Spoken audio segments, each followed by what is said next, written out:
Hey, I'm Kathleen Jasper, and today we're going to be talking about finding the slope as quickly as possible when we are given a standard equation for a line, and how that skill can lead to helping us solve the hardest problems on the SAT.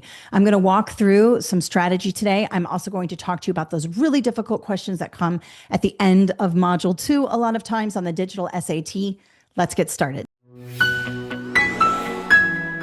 Okay, so we're going to start off with a little muscle memory. We are going to look at a bunch of equations that are the standard equation of a line, and we're going to quickly find the slope. I'm going to show you a quick trick to doing that where you don't have to necessarily do a bunch of algebra to move the variables around. Let's hop over to my presentation.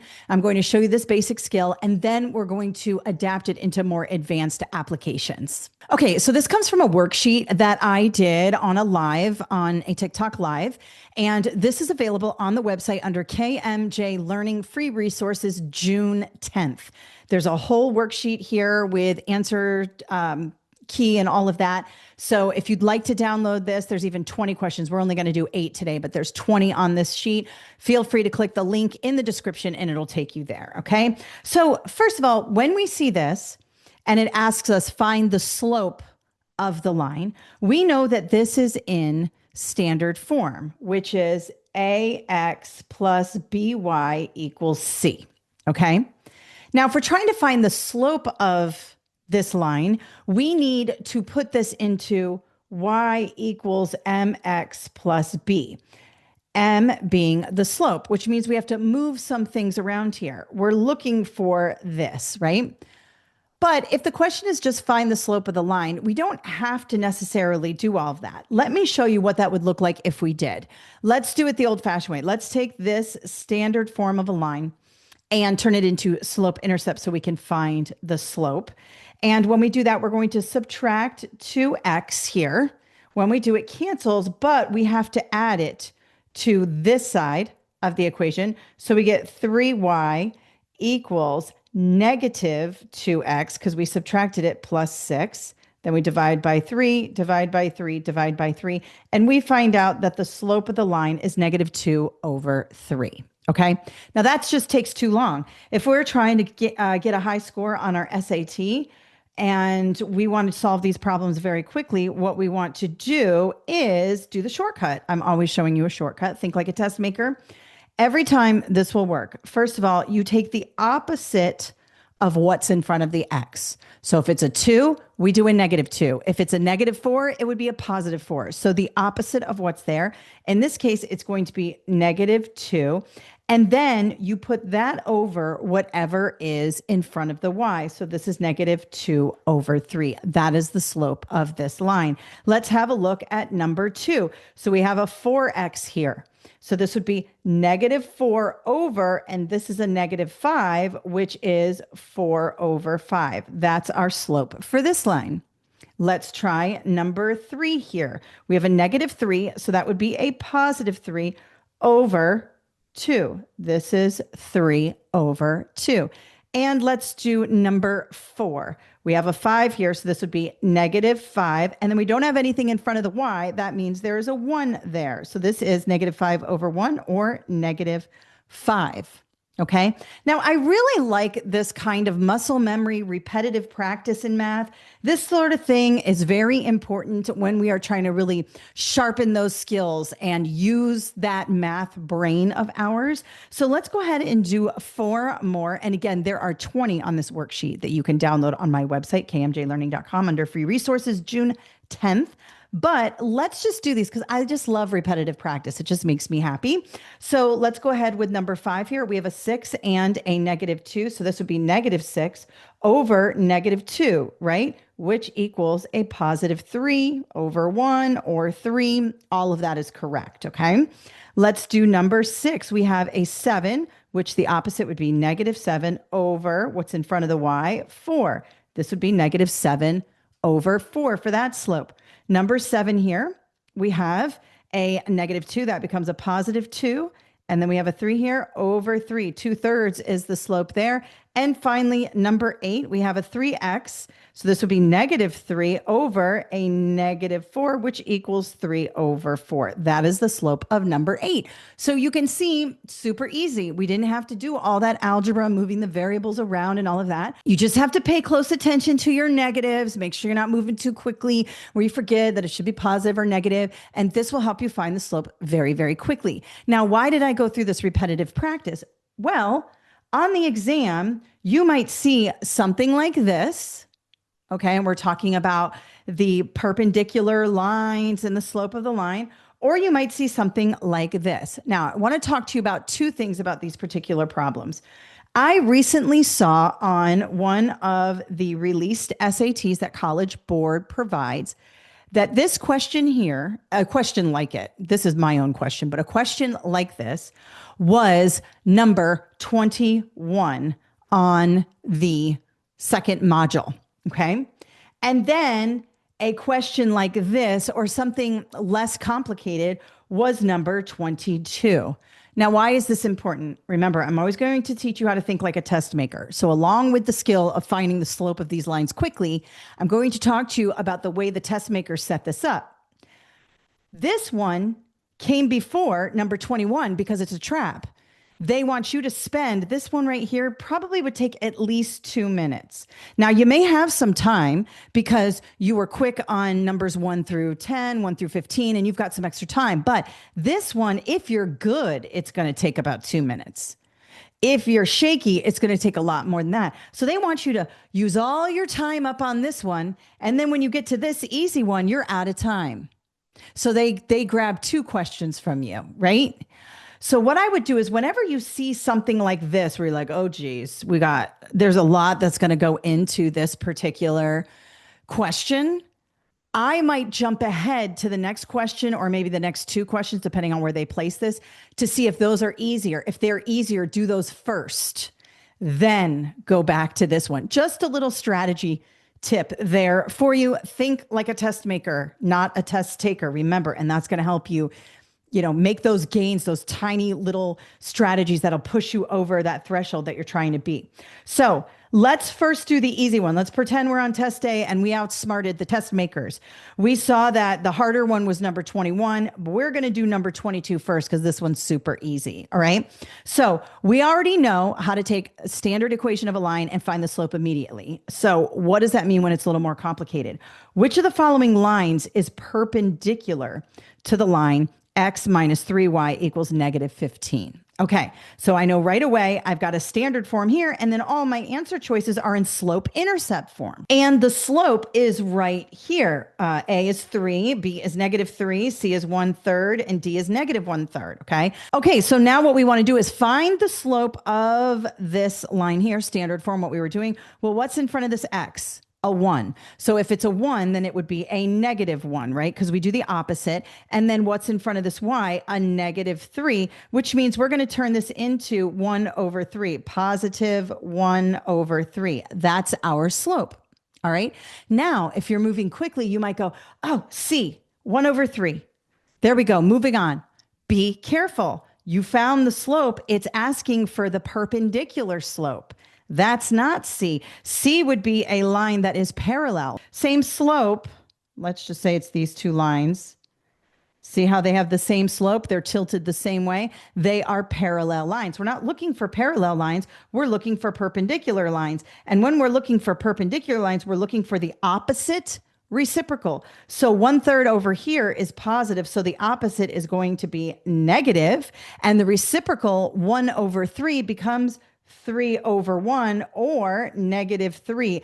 The perpendicular slope to this line is negative 3. Be careful. Notice there are 2 processes here. So we amped up our practice. We did our find the slope of the line quickly when we're given a standard form or standard equation of a line.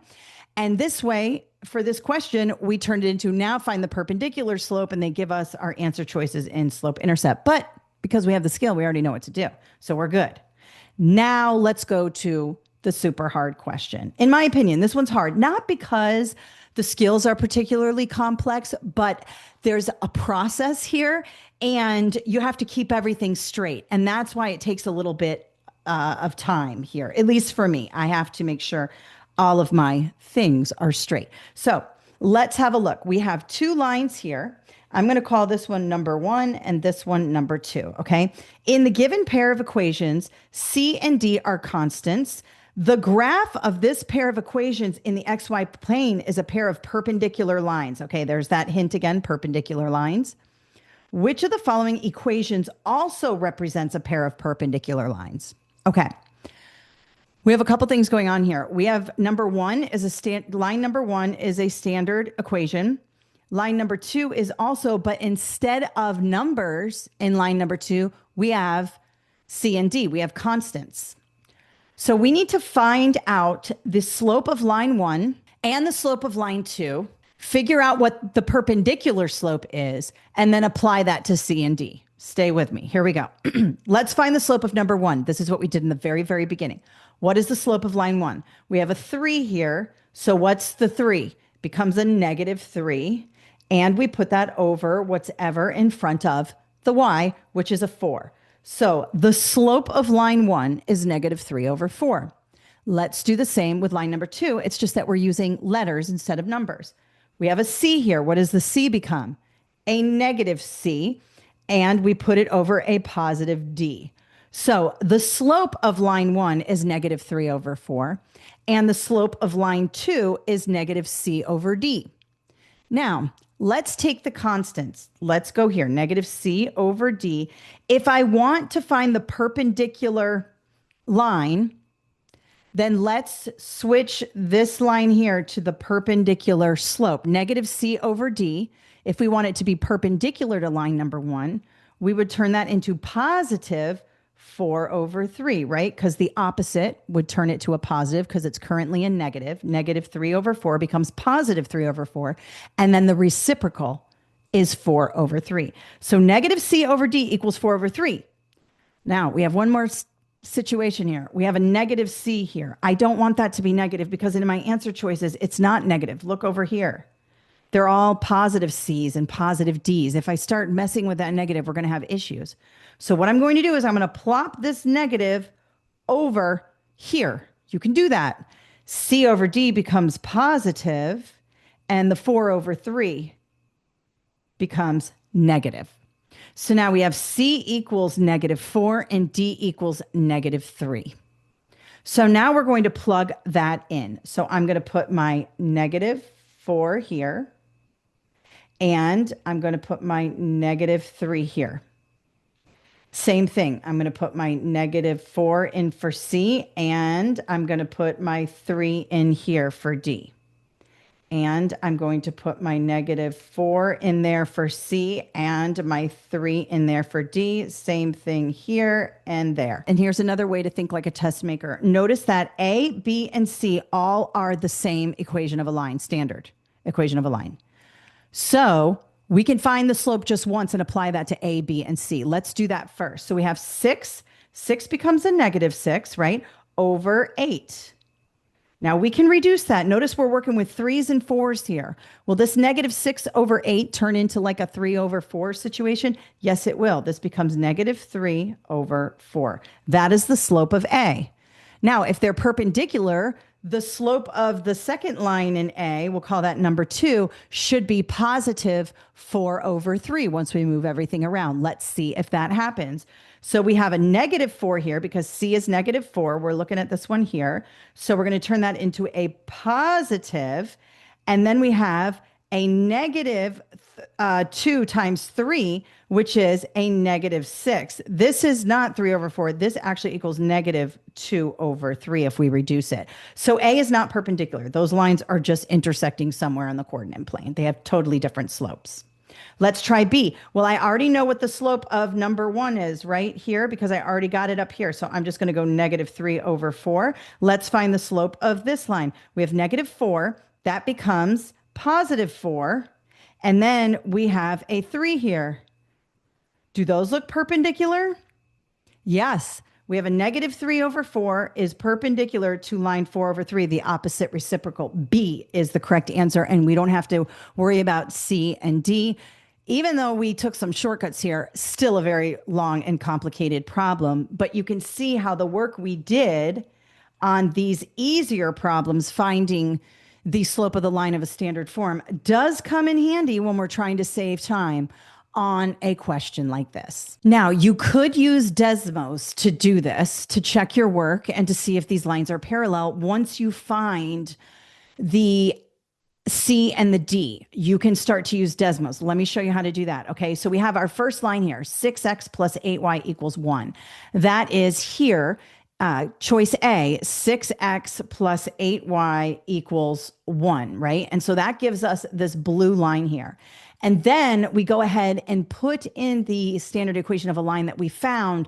Once we found that C equals -4 and D equals 3, if we do that here, we have -4x minus 2 times 3 minus 6y equals 1. That's this one here. Again, it's getting complicated, but you can see these are not parallel at all. Let's change this out to this next one, which B was the answer. Let's just check it and see. We have -4x plus 3y equals 1. Let's put that into Desmos. So we have -4x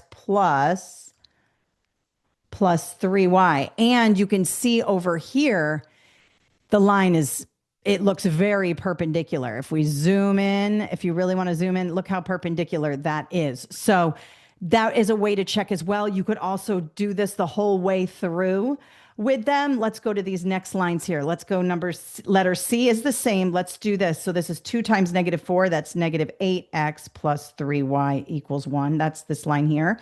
Let's put that in.